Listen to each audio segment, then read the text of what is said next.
Good afternoon, everyone. The time is now 12:52 p.m., and I call to order the June 12th, 2023 City of Dallas Transportation and Infrastructure Committee meeting.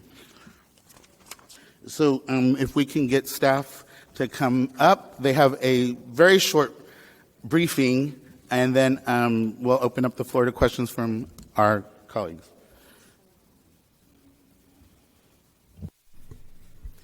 Good afternoon. My name is Sam Eskander, and I'm Assistant Director with Development Services. And with me today is Jason Poole. He's the manager over the Science Division, and he will be giving you a brief overview on digital billboards. Thank you. Next slide. So basically the purpose of this presentation is to outline the current non-premise expressway or billboard sign provisions with a focus on digital displays.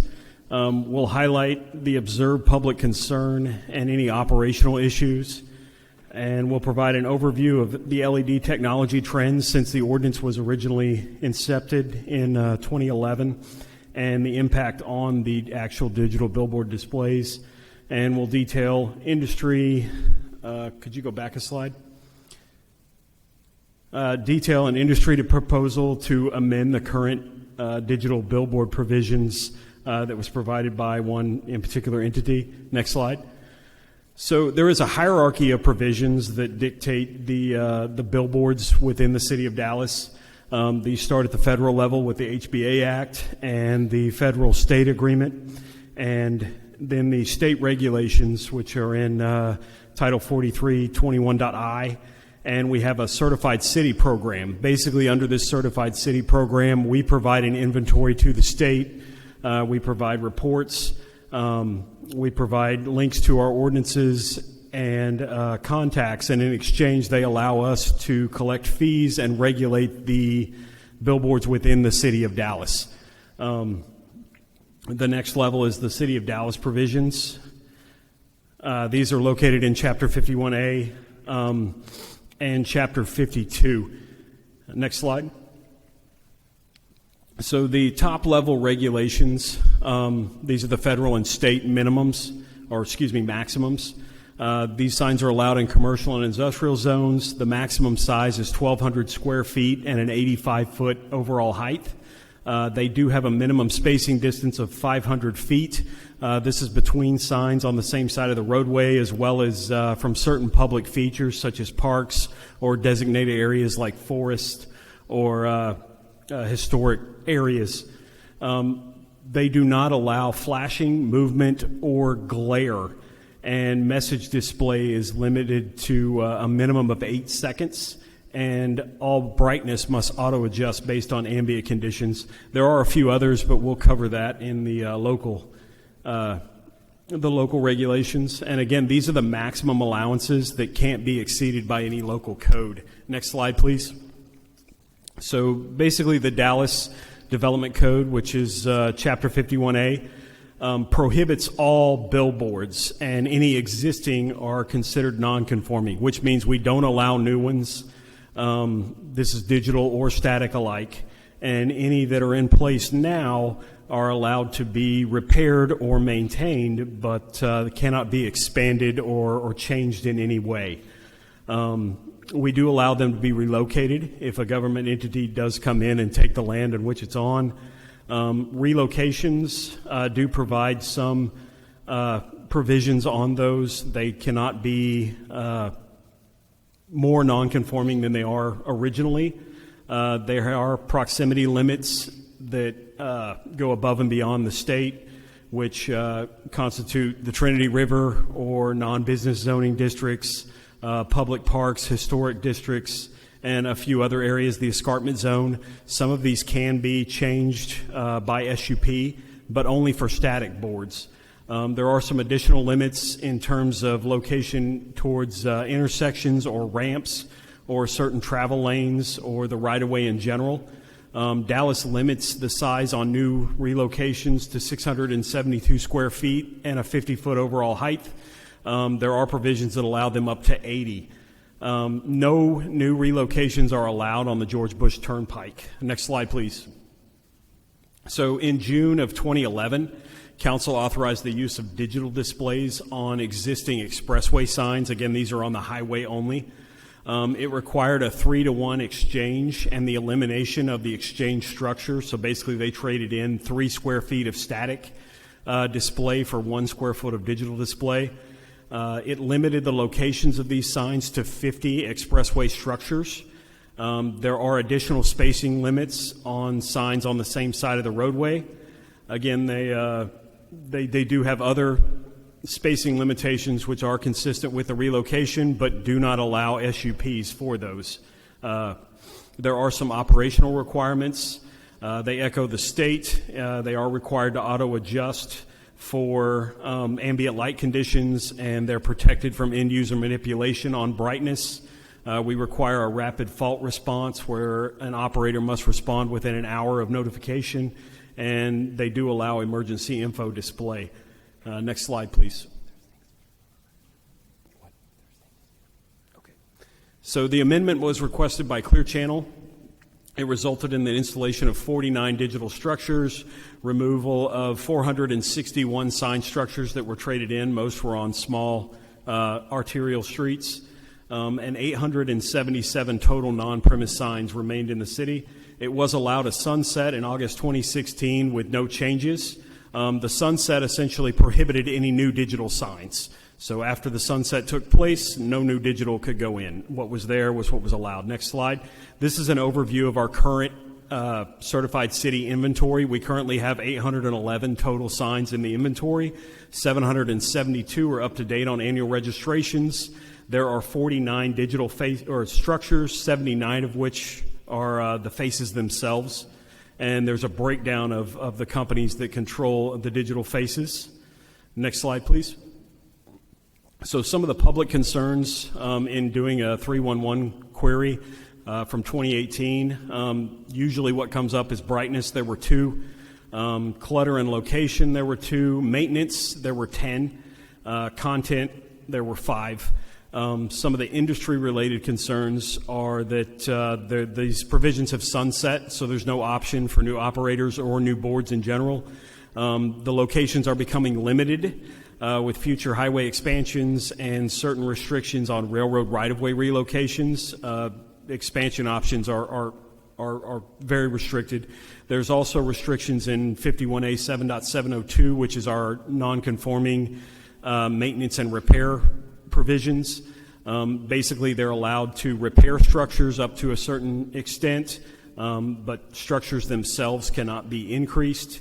A lot of times this results in unsafe signs, and it prohibits the actual display or replacement of a digital display, which generally need replaced every 10 years if the cost factor isn't in line with the ordinance. Next slide, please. So I did throw in the brightness.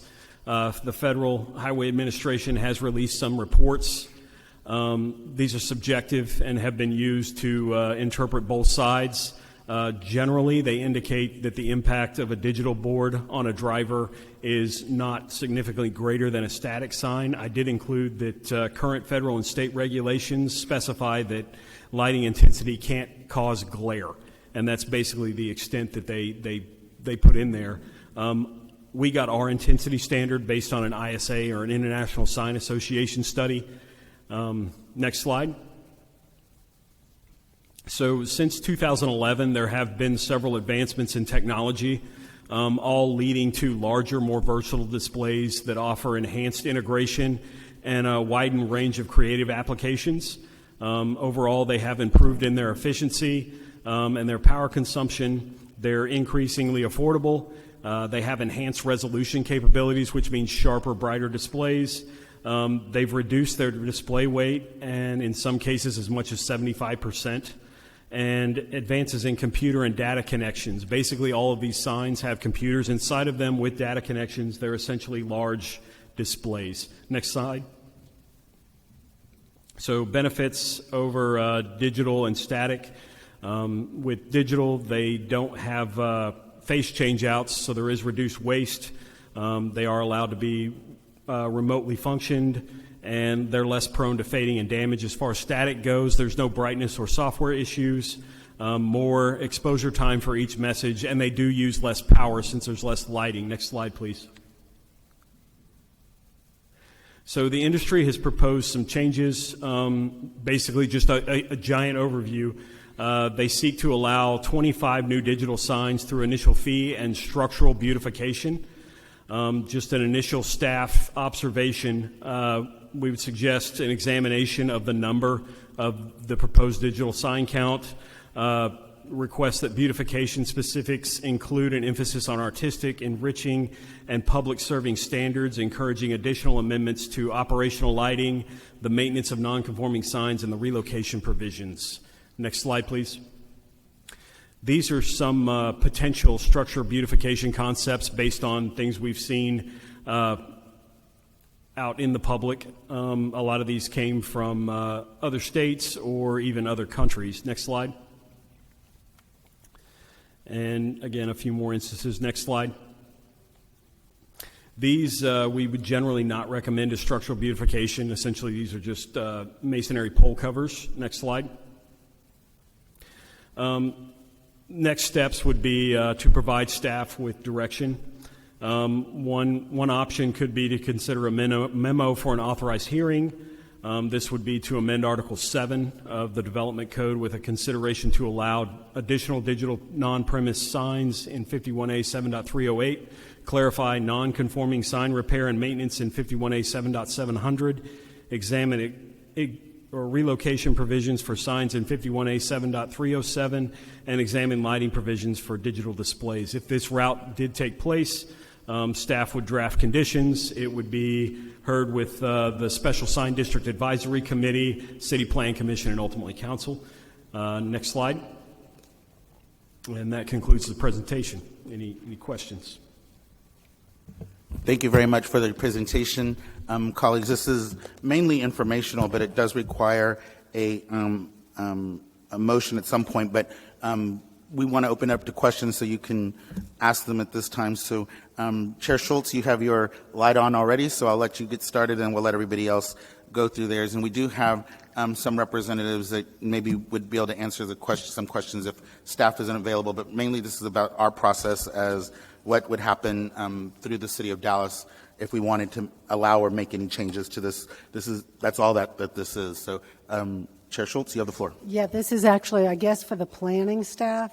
So, because if the recommendation that we're being asked to consider is to have an authorized hearing, I have a couple questions about that process and which committee it would go through. So I know y'all, can I go ahead and ask y'all, you ready?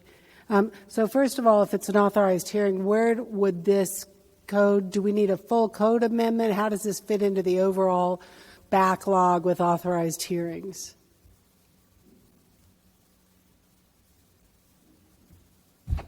Thank you for the question. Andrea Udrea, Assistant Director with Planning and Urban Design. I think it would be a code amendment, right? That's what they're recommending, that we have an authorized hearing for a code amendment, which would, they're saying SSDA, but wouldn't it have to go through ZOAC if it's a code amendment?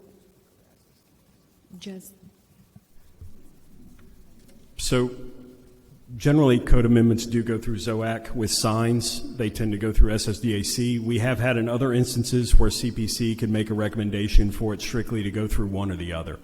In the past, we've done SSDAC. Signs always have to go through SSDAC Right. regardless. So I didn't realize that SSDA also did policy. I thought they just do approval. So that's great then, because they're the experts at it. Councilmember, just to put a finer point on that, because the sign regulations are in Article 7, it would go to SSDA, as Article 4 stuff would go to ZOAC.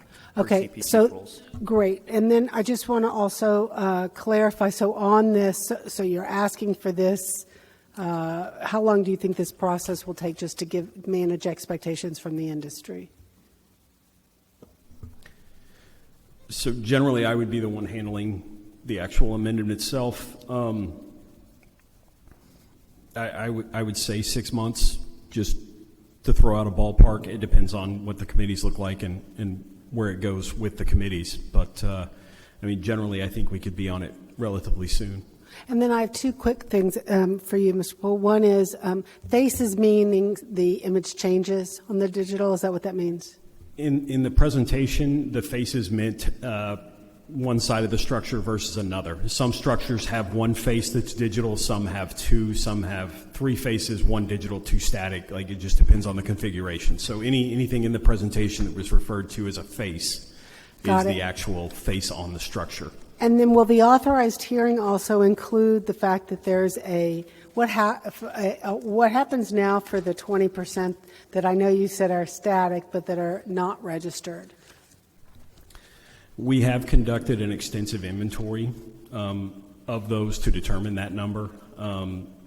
I think at some point we will look into pursuing and getting those up to speed as far as their registrations go.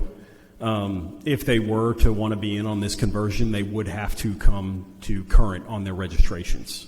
Well, and I also think that if somebody is not registered, which means they're not participating the way that they should, that in addition to that, there needs to be maybe the option of whether or not they be reconsidered of whether they should exist.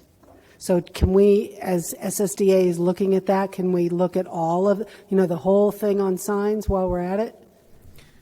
I'm 100% for that. It's whatever you would choose to So, include. Mr. Chair, if we do choose to move this forward as would we draft this memo? Who drafts the memo for the consideration to SSDA? It looks like staff's going to answer that because I would have to turn to them. So the recommendation for our attorneys is it says consider memo. So who's going to draft that memo, and then does it go through us, or are we now saying, yes, send the memo forward? What action are you actually asking from us?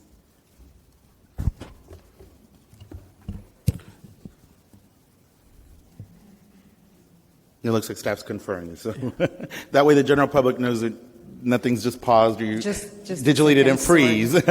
While typically staff can initiate code amendments, we would recommend in this instance to have either a 5-signature memo from City Council or a 3-signature memo from City Plan Commission to initiate this code amendment. Okay, so... And we will work with you on the language. Well, you're asking us to do it. You're asking us to send this memo. So I think that you need to send to us what the language is that you want us to consider and then come back to us with what that should be, because I don't see any specifically unless you just want to, if what you're saying is that memo would allow the additional 25 and then ask you to examine the clarification of repair and maintenance and then the relocation. Is that what you're asking to be the content of this memo? Yes, staff will work with City Council members who are willing to initiate a memo on the language. So we will work with the council members who are willing to initiate the memo on the language to make sure that it accomplishes and is wide enough to allow us to explore all options. Correct. Okay. And then what I would like to see added into that memo would be the addressing the non-registration, however you want to put that, those that choose not to do their job. That's all I have. Thank you, Mr. Chair. Very good. If I may, Ms. Willis, have a follow-up on what she's saying, so I understand the process as well. We just answered, so I guess this is for the attorneys because this is an action item. So since a memo is required, how do we handle the action on this? Do we have to do a delay, or do we just have to say we like this and wait for a memo to come up?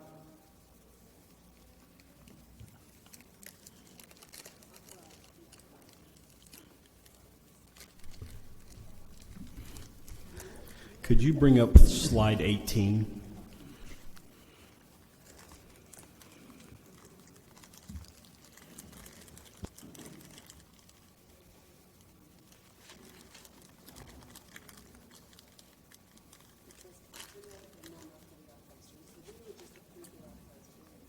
Right. Yeah, I guess here we will, if a motion goes through to authorize a hearing, then the memo comes through, and that allows for them to move forward with the authorized hearing. That's correct, Chair. So I think Okay, what we're we're looking for is some direction as to, what the committee wants to see in it. And then action item D is the actual authorization of the public hearing. Okay, very good. Okay. Thank you. That was for process purposes so that everybody's on the same page. Chair Willis, you have the floor now at this time.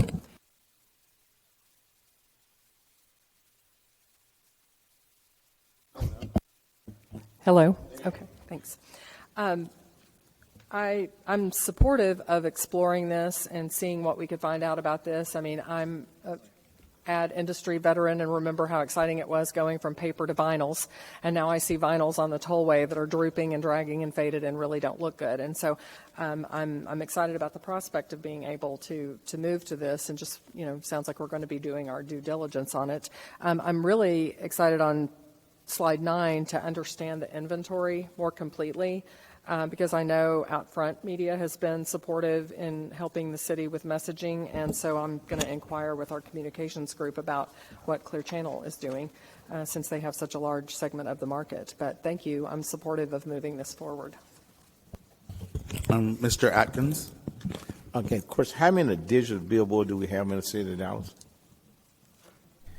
We currently have 49 structures and 79 faces on those structures. 49 structures and 79 what?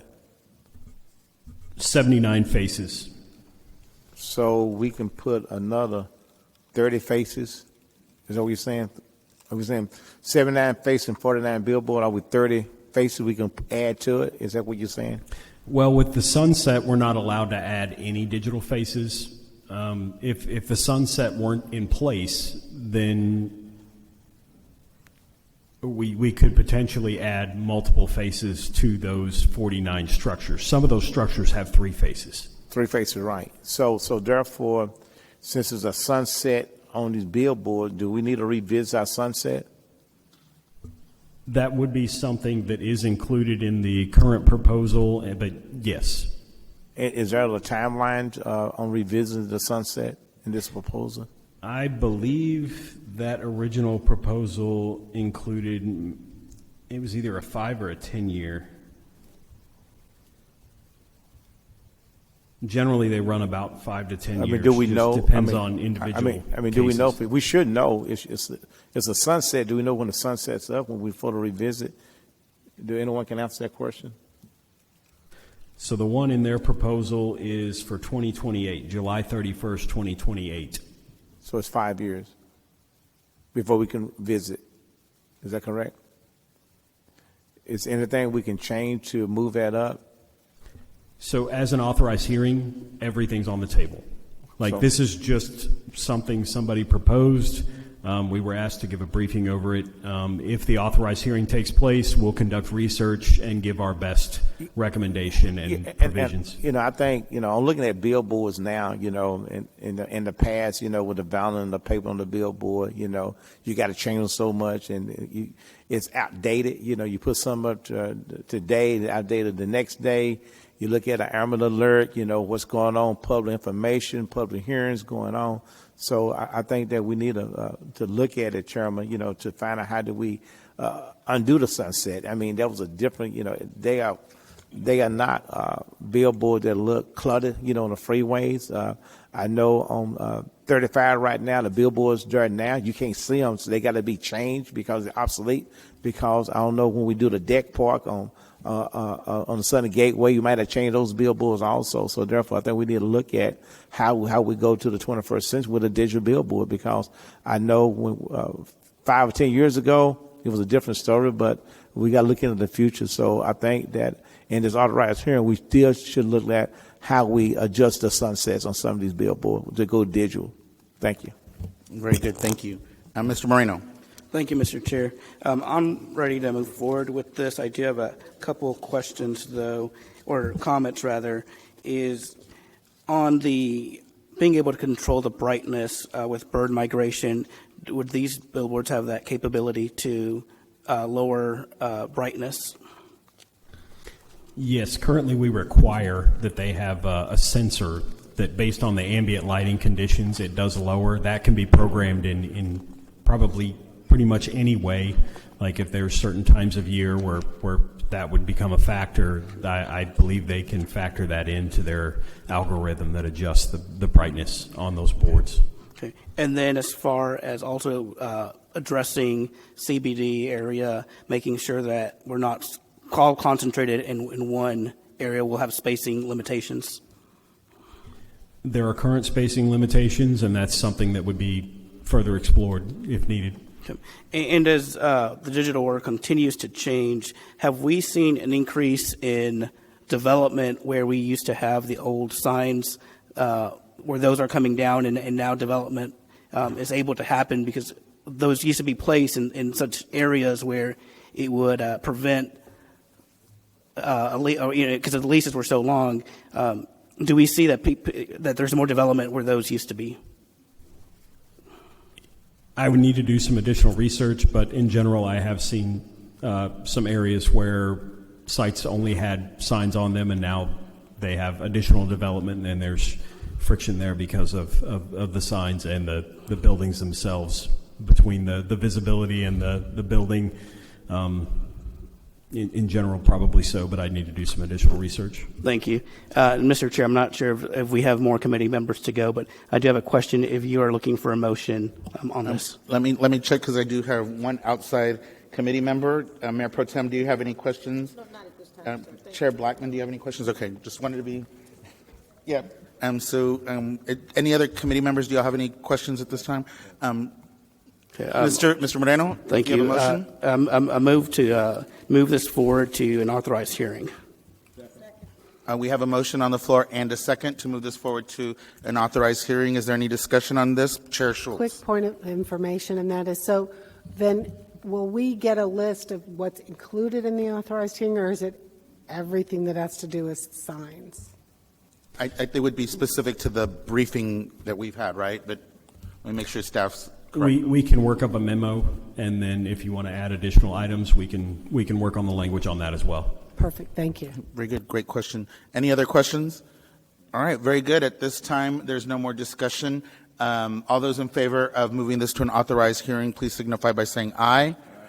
All opposed signify by saying no. The ayes have it. The motion is adopted. And colleagues, we do have to do that other memo, but I'll get with staff to figure out how what's the easiest way to get that done and accomplished.